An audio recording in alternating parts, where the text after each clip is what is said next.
Kompleto na ang pagpangandam para sa lapad nga lihok protesta sa Cebu City. Para sa update live nga mobalita ani si Dale Israel gikan sa One News Cebu. Dale, unsa may expected natong mahitabo ugma sa Cebu?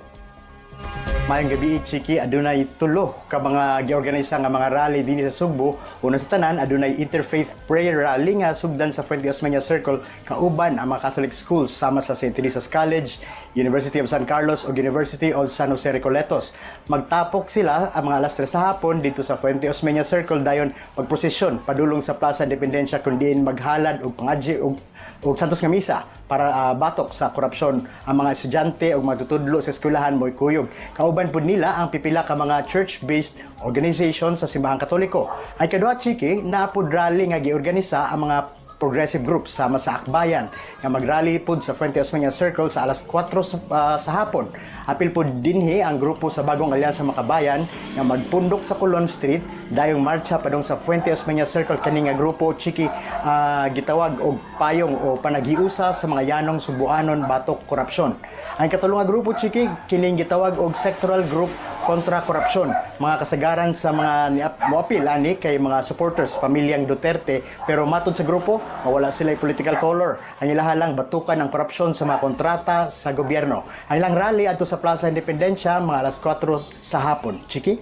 Dale, kibaw ko ugma na may tabo sila, no? Pero karong mga orasa, naabay mga nag-una-una na og protesta?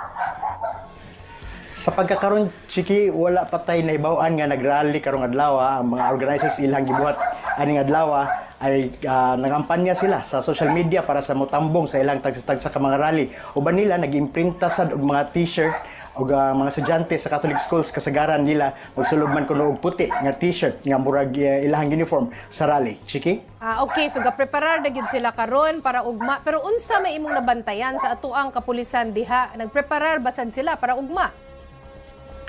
Sakto, Chiki, ang police Cebu City or Cebu City Police Office mag-deploy o dili mo minus mga 500 ka mga uniform personnel sa Fuente Osmeña Circle o sa Plaza Independencia. Matod sa kapulisan, girespeto kuno nila ang katungod matag usa sa pagpagawa sa ilang sentimento, pero gihangyo lang sa atong mga kapulisan nga dili lang mangguba sa mga edipisyo o mga gamit sulod sa park kay dili sad sila magsugod o dili sad sila magsugod og kagubot.